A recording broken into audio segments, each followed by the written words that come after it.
All right, let's move to Chair Lear.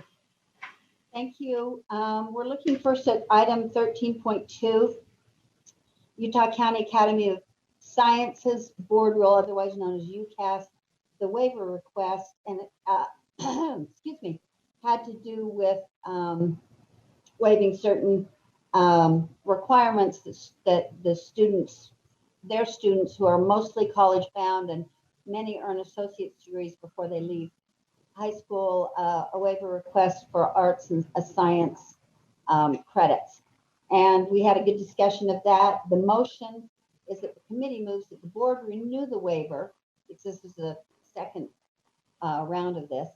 The committee moves the board renew the waiver of certain requirements in R277-419 and R277-700 for Utah County Academy of Sciences as requested.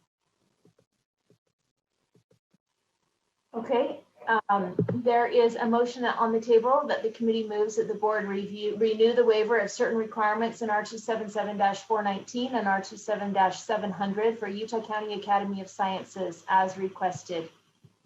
Seeing no hands, please vote.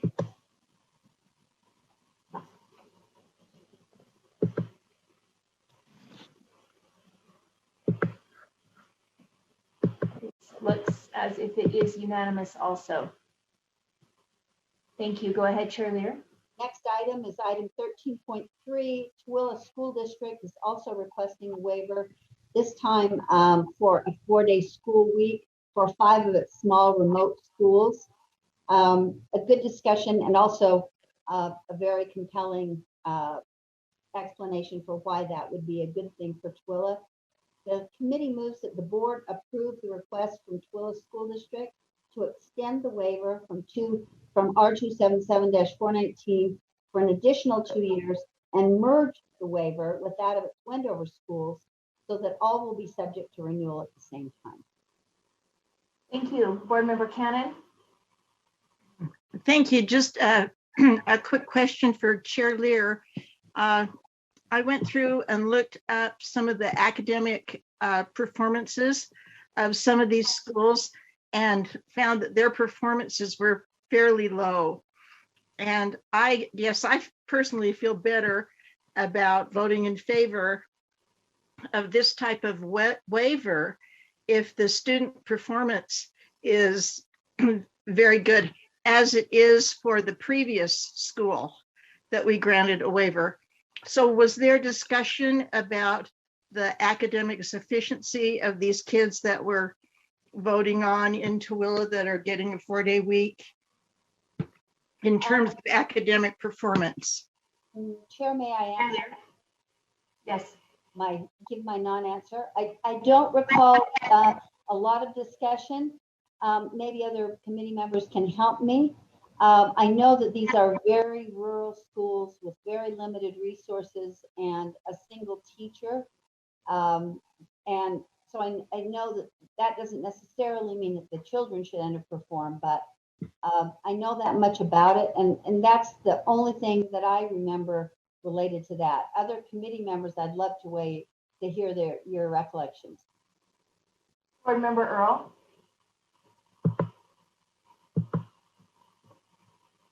I think what Board Member Lear is saying is accurate, that there's great distances they have to travel. Teachers have to travel in from other areas. It's right on the border of Wendover. There's all kinds of different things that create barriers. So I don't think it's a matter of we're just trying to shorten the weekday kind of a thing. It's more of the dynamics of where they live, the geographic region and other things from what I remember. And I will add that there is also a competition situation with nearby schools that are across the state line that have 4-day weeks. And so it's difficult to get teachers just over the state line without some changes there. AAG Buse? Yes, it actually reduces absenteeism, Cannon, because they are so rural that whenever something happened with a family member that they needed to go, for example, to a doctor's or a dentist appointment, it takes a whole day for them to do that. for them to go shopping somewhere besides just the small little store that is in their rural community.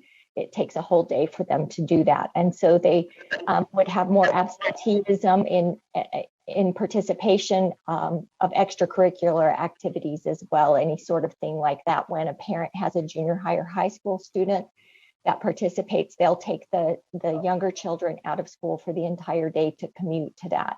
And so doing this in those rural schools actually reduced absenteeism, and they extended the school day so that they weren't missing any instructional time, but they compressed the instructional time into 4 days rather than 5 days. Thank you. Board Member Moss. Quick, curious question. Some schools have been using that day off for additional PLC kind of activity, and that can be tough, an extra burden on teachers. I'm just curious whether that's part of the plan here, if they've already been doing that and found success, or if that's part of the proposal. I can answer that if you would like me to. Please. Okay, no, they don't here because they extend the day already. So the teacher's work day is extended already. And so they don't do that in those particular schools. I know that there are ones who have requested waivers that do that, but that was not a part of this request. Thanks, got it. Chair, before we vote, can I add something? Yes. Please. I just wanted to say we really appreciate AAG Buse's attention to these waivers. She's been an excellent resource for us, for the committee, and also a really great liaison between the school districts and the schools and the committee, and provided us really helpful information that I've got to say we didn't used to receive. We didn't have the staff or resource for that, and Michelle's really stepped up. So thank you. Thank you. Thank you for those comments and questions. Seeing no other hands, we have a motion before the board that the committee moves that the board approve the request from Tooele School District to extend the waiver from R277-419 for an additional 2 years and merge the waiver with that of its Wendover school so that all will be subject to renewal at the same time. Please vote.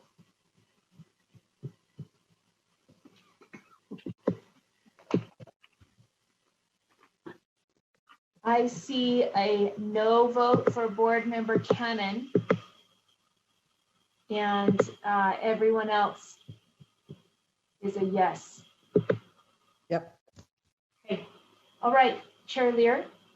Item 13.4, this was a discussion of the Utah Special Education Advisory Panel recommendation, systems change for meaningful inclusion. We had a really helpful discussion that included some outside speakers, a discussion that revolved around some recommendations that came from this panel to our committee. So following that discussion, the motion for the board is that the committee moves that the board direct staff to establish a micro-credential and training on inclusionary practices. Secondly, establish administrator inclusionary practices training, materials, and Utah educational leader competencies. And 3, prepare a board rule provision for committee review that would require an LEA to include inclusionary practices into the LEA's local policies.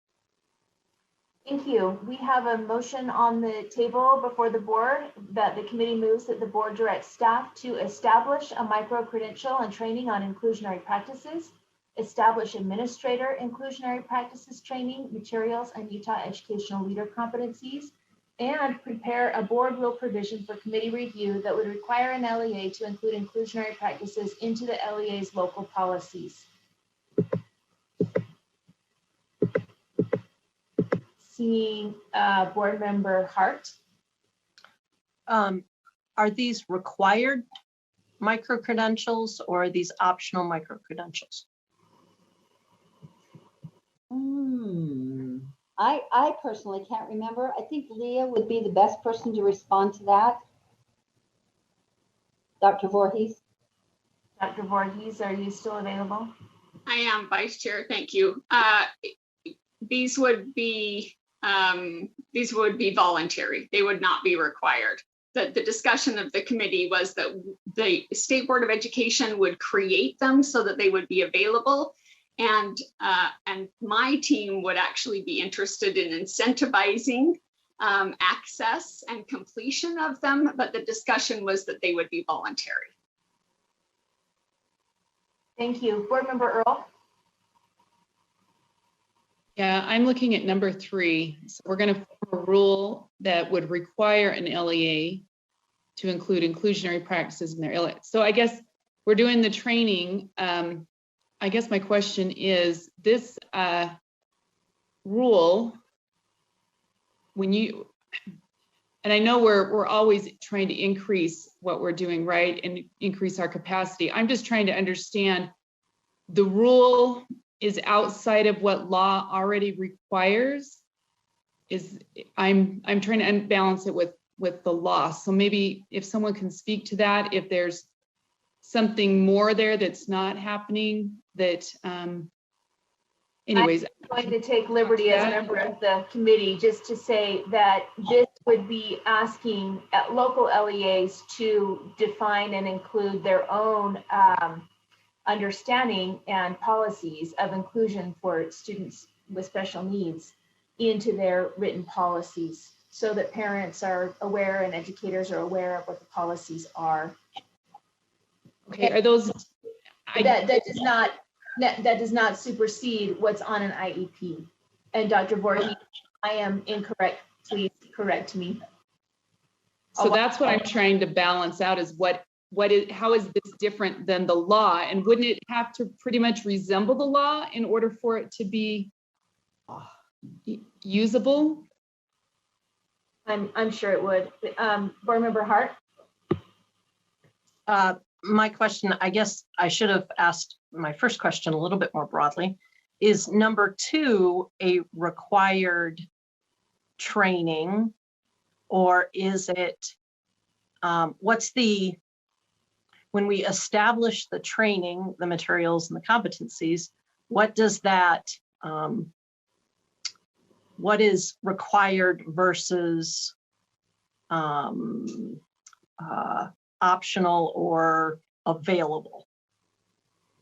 And can I try, Davis, and then I'm sure Leah Voorhees will pick up if I leave things out.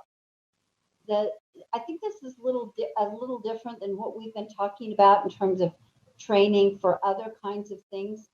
IDEA requires that LEAs serve students. Well, you know that, of course, and I'm sure Jenny knows it also. And so how that service looks has some flexibility, and reminding the training I see would be helping LEA employees understand how that those inclusionary practices take place, reminding them that they're required, and again, the USBE would establish the training and materials so that that would be a resource for LEAs who could choose to use them or not. Leah, Okay. Can you add anything else there? Vice Chair, should I respond? Yes, exactly, Board Member Lear. And then I would also add that the discussion related to the educational leader competencies, the standards for Utah educational leaders are being updated, and Director Thronson actually was part of the discussion in committee and recommended that if it was the committee's desire that they include this in the motion, as the standards are being updated to include the fact that educational leaders do know about the law, but also about the evidence base related to inclusionary practices, so that they can demonstrate competency in designing school level systems and LEA level systems that promote the inclusion of students with disabilities. So yes, and to Board Member Lear and Board Member Earl's question and comments, yes, the IEP team determines the placement of the student, and the student has to be in the least restrictive environment. But schools and school systems, districts, LEAs, can implement specific strategies and practices that not only meet the requirements, the placement and the least restrictive environment requirements of the IEP, but actually promote inclusion and promote success and better outcomes for students with disabilities. It is possible to simply meet the requirement of the IEP, and it is also possible to create a system that not only meets the requirement of the IEP, but actually gives students with disabilities even more opportunities to access grade appropriate content and make progress in grade appropriate content. So it's not just the legal responsibility, but it's also then implementing best, most recent, current evidence-based practices for inclusion. I have a follow-up to that. Follow-up? I understand that completely. Yes, absolutely. I'm more interested in, or I was more concerned about the word establish on number 2 and what that actually meant, whether we were looking at allowing flexibility, and because a lot of things go together, right? So you don't have to have, and in fact, it may not even be best practice to have a standalone training on inclusionary practices for the very reason that you described. It may be part of another training or other items, intervention versus accommodations, et cetera. If this was going in the direction of a 6-hour module-based training simply on exclusionary practices, that's not going to get us to what you described, which is a very systemic approach. So if it was just a standalone, a module-based, here's inclusion and some information that you need, that's not something that I would support. If it can be worked into and included with other items that address those systemic kinds of barriers and putting together a working system, then that's training that I can support. So I was just looking for more clarity in establishing training materials and the resulting competencies that would be in the leader that would be created as part of number 2. So I think that answers it. I'm not supportive of standalone trainings that get delivered, and then there's not really any follow-up that allows for that customization that creates a systemic response and actually builds what you described. So thank you. Thank you. Board Member Earl, and then we're going to vote. Okay, and I guess I'm coming back to my question because we just had a school that we're saying their inclusionary practices were not adequate. Are we, because they needed to meet law?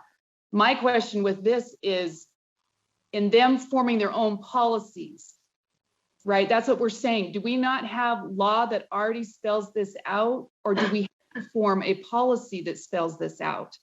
So I guess that's where my question's going, because otherwise it could be not fully aligned with the law or adequately documented or people fully trained, or I mean, we could go on and on, but it could be their policy.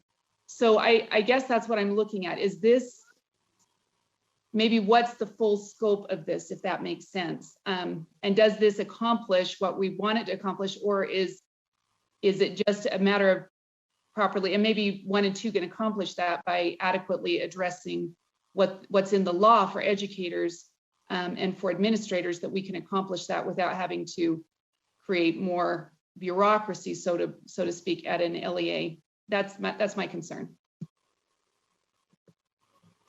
Board Member Straight. I'm good at this point. I've made my mind. It's just another thing in my view. Board Member Hart. Oh, my hand is not up any longer. Okay. Seeing no more hands, there is a motion before the board that the committee moves that the board directs staff to establish a micro-credential and training on inclusionary practices, establish administrator inclusionary practices training materials and Utah educational leader competencies, and prepare a board rule provision for committee review that would require an LEA to include inclusionary practices into the LEA's local policies. Please vote.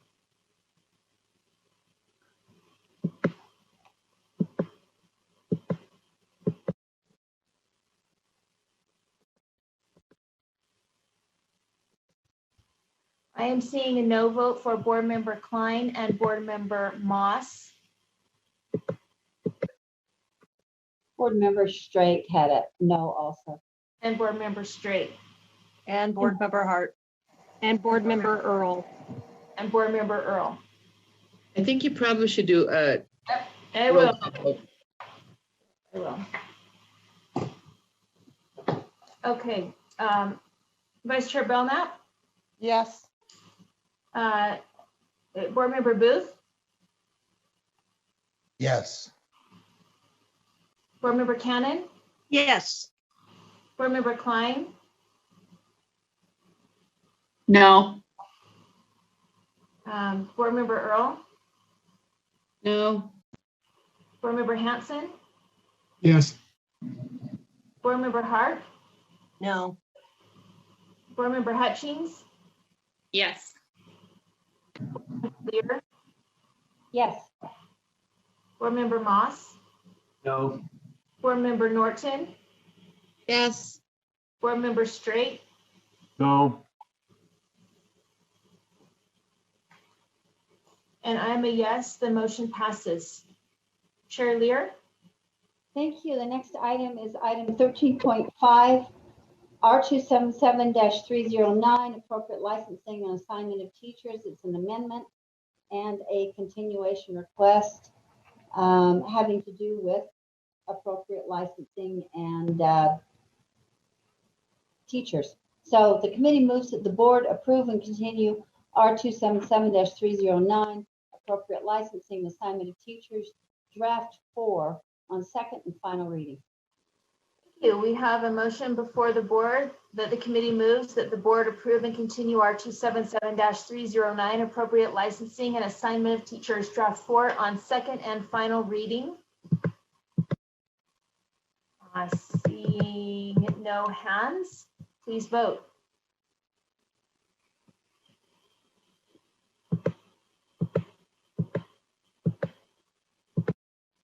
That vote appears unanimous. Item 13.6, R277-530, Utah Effective Educator Standards. It's only a continuation with no changes. The committee moves that the board continue R277-530, Utah Effective Educator Standards on second and final reading. Thank you. The motion before the board is the committee moves that the board continue R277-530 Utah Effective Educator Standards on second and final reading. Board Member Earl. Yeah, this is just a general question. Professional learning standards, is this, who comes up with these? In other words, is it the board, is it the field, is it higher education, or is it a combination of all those, or is it more nationally led? Is someone? I could attempt an answer, but I think a better answer would come from Jennifer Thronson. May I respond? Sure, thank you. Sure. So our professional learning standards in Utah are in statute. So they are articulated from there. They were developed through the Learning Forward organization, and then we made our own Utah amendments to those professional learning standards. Okay, thank you. Thank you. Seeing no other hands, we have a motion before the board that the committee moves that the board continue R277-530 Utah Effective Educator Standards on second and final reading. Please vote.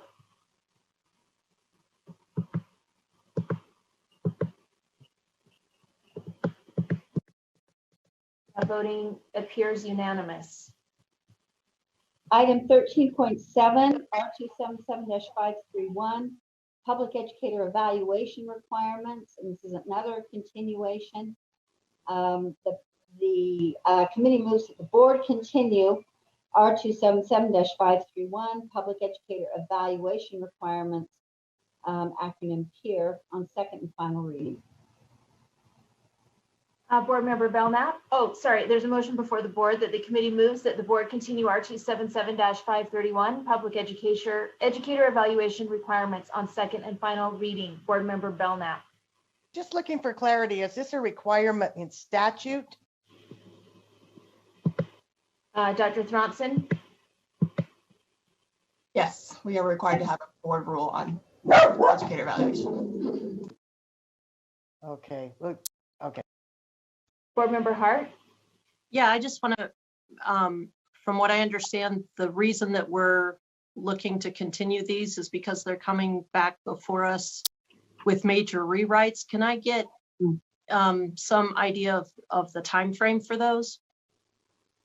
And I can respond to that if you'd like, Chair Davis or Angie Stallings, whichever.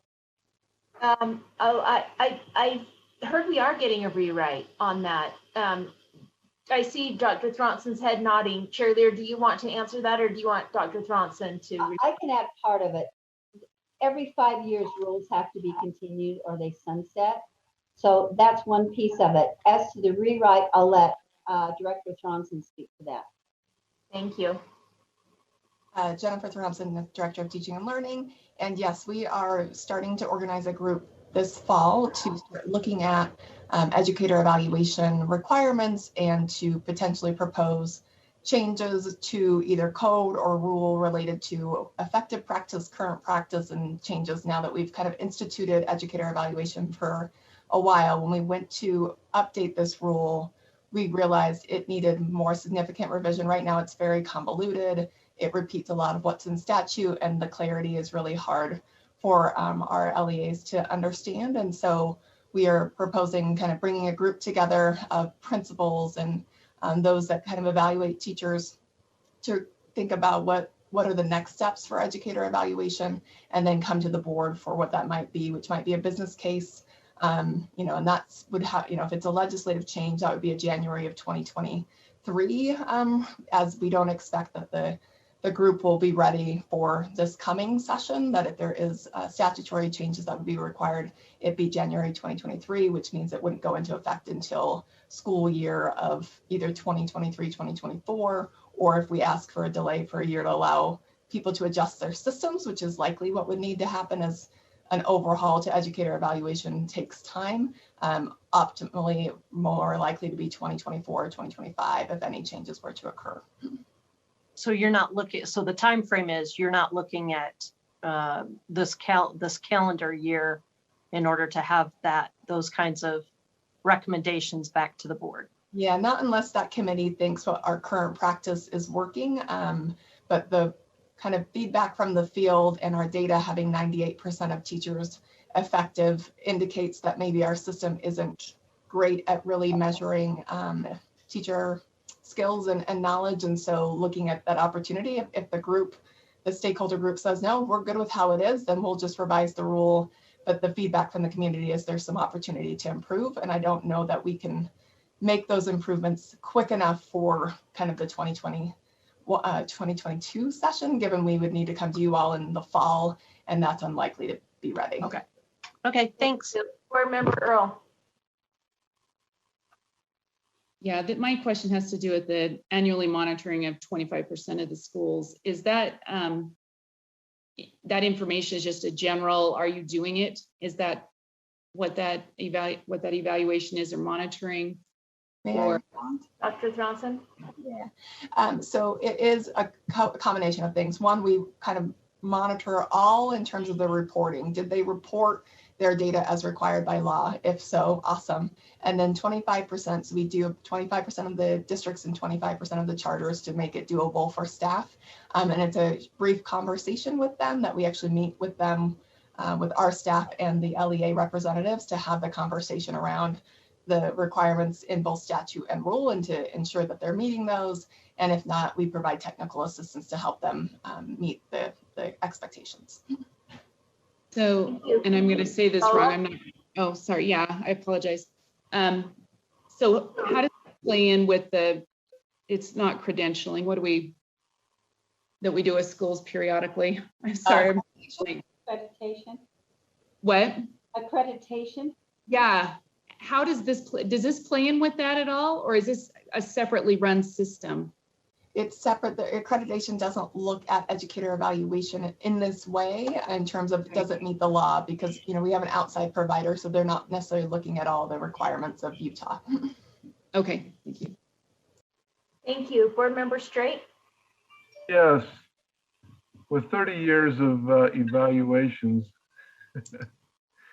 I just have to say that I think that it's untrue that it's the instrument. It's not the tool. The 98% effective rating does not have anything to do with the tool. Do I agree that that number is problematic, especially from a growth standpoint? I think it comes from a long misunderstanding on what evaluations actually are. I think that's what needs to change. And yeah, I don't think any rewrite of this is the problem. I find the evaluation product to be very, very good, very insightful. And if you study and look at it and apply it, it's highly effective to improve our education.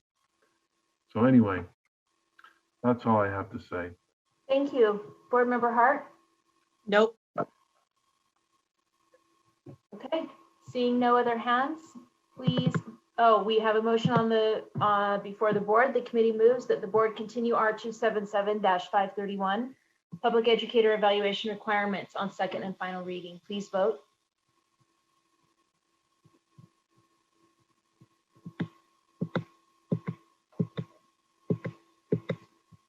That voting appears unanimous. Chair Lee. Board Member Moss vote. I thought I saw a vote. Board Member Moss, could you put your vote up one more time?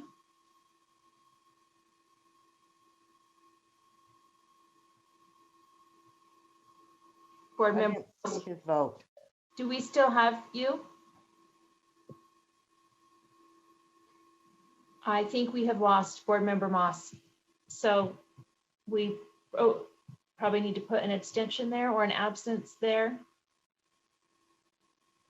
And Chair Lear, go ahead to the next item. Item 13.8, R277-925, effective teachers in high poverty schools incentive program. This was an amendment and a continuation, only a slight amendment of a change of date so that we could get more complete data to help schools have more effective data.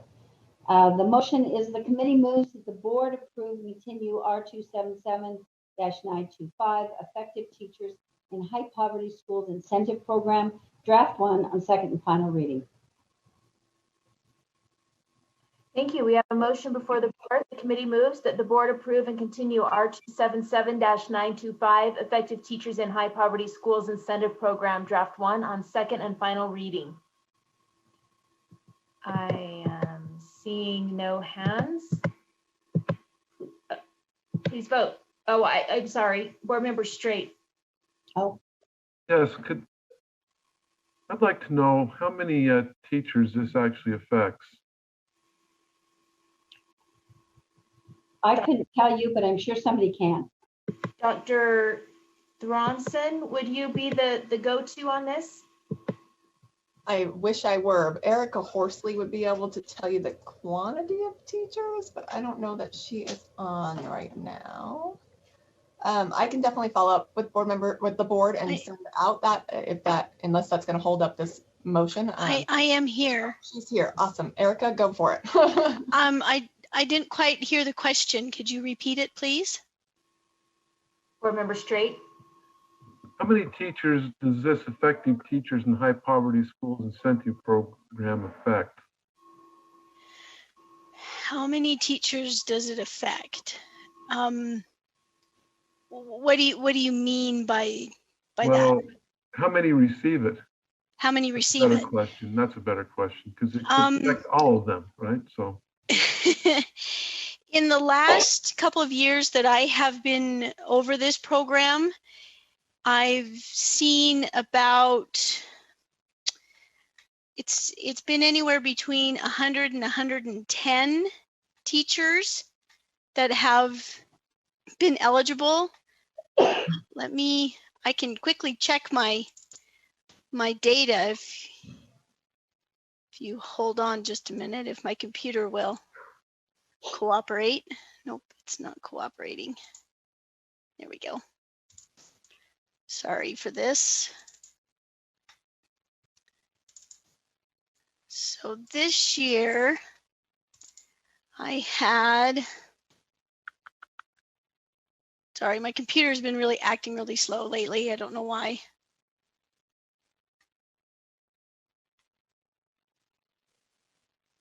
Board Member Straight, do you want to have this data prior to the vote, or would you be comfortable with it being emailed to the board after?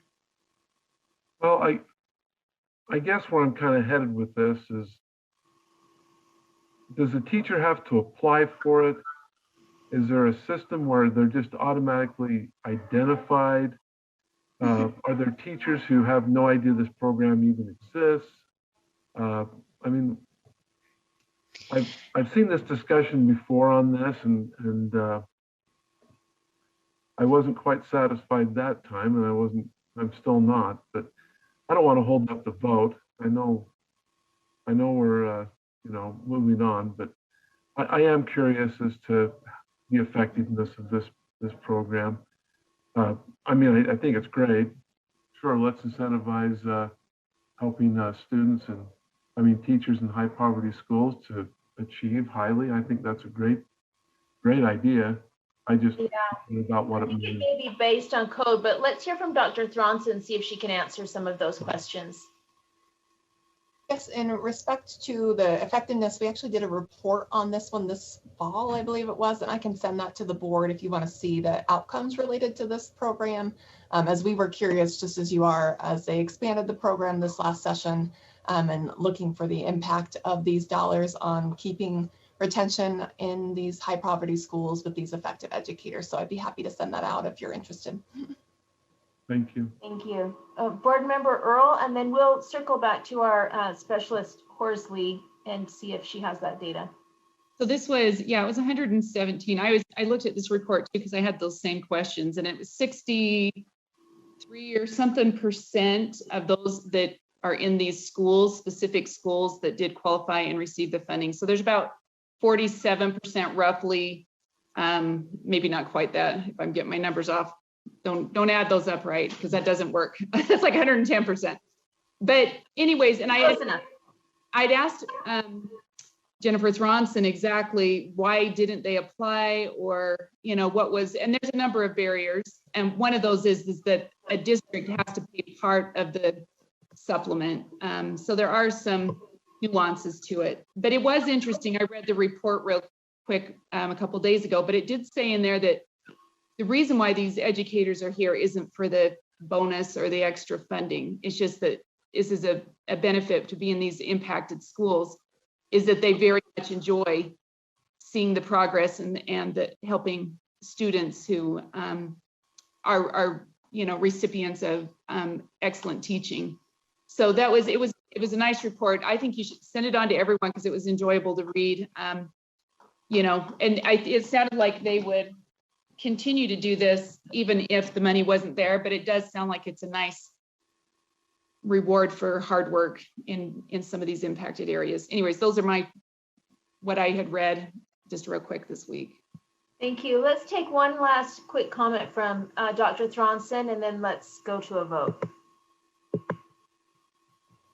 Yeah, just to reaffirm what Board Member Earl shared around the funding, it does take a local match. So some of our LEAs have chosen to participate and some have not, even if they have eligible schools and teachers, because it does require them to also invest in that stipend that the teacher receives. So that is one of the barriers as to why we don't have like 100% of people that qualify also applying for the funds. Thank you. We have a motion before the board. It is the committee moves that the board approve and continue R277-925 effective teachers in high poverty schools incentive program.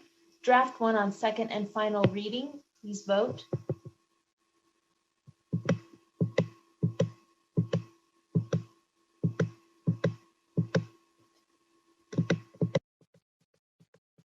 Appears unanimous.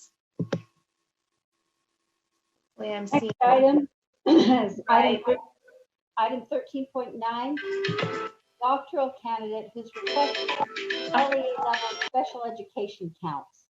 And the motion for the board is that the committee moves the board approve the request for Brenda Smith, who's the doctoral candidate, for data. And I'm sure there may be questions on this, and if so, Leah Voorhees would be the best to answer those. Thank you. There's a motion before the board that the committee move that the board approve the request from Brenda Smith for data.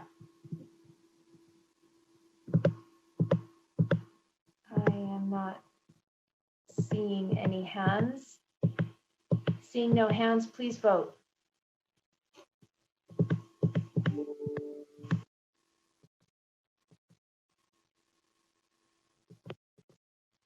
This appears unanimous. Thank you, Chair Lear. But the final item is item 13.10, and this was a resolution brought to us by two board members, members Earl and Klein, and it was a resolution supporting individual health decisions in Utah schools. We had a very good discussion of this issue, and multiple ideas were aired. The final motion is the committee moves that the board direct staff to work with the sponsors of HB 308 from the 2021 legislative session to prohibit LEAs from coercing or providing incentives for or against vaccinations. Thank you. There's a motion before the board that the committee moves that the board directs staff to work with sponsors of HB 308 from the 2021 legislative session to prohibit LEAs from coercing or providing incentives for or against vaccinations. Seeing no hands. Oh, Vice Chair Belknap. I'm sorry to interject. I just need to also go back to the last vote. Board Member Earl was not in and did not vote on the last one. Sorry. Thank you. Can we take a moment to ask our parliamentarian, Ms. Austin, do we need to go back and do that, or can we record that as such that she was absent? No, we don't have to redo that. Just it's a clarification. We'll make sure that's in the minutes. Thank you. Thank you. Thanks, Vice Chair Belknap. Okay, I think I already read this, but I will read it one more time. The committee moves that the board directs staff to work with sponsors of HB 308 from the 2021 legislative session to prohibit LEAs from coercing or providing incentives for or against vaccinations. Seeing no hands, please vote.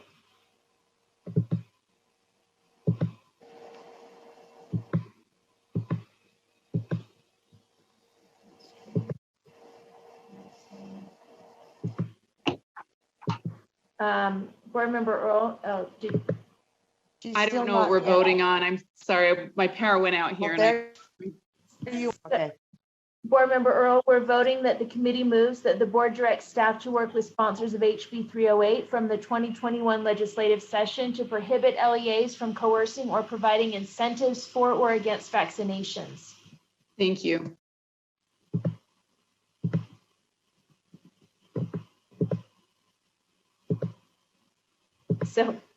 It looks like that's unanimous. Thank you. That completes our report. Thank you, Chair Hansen.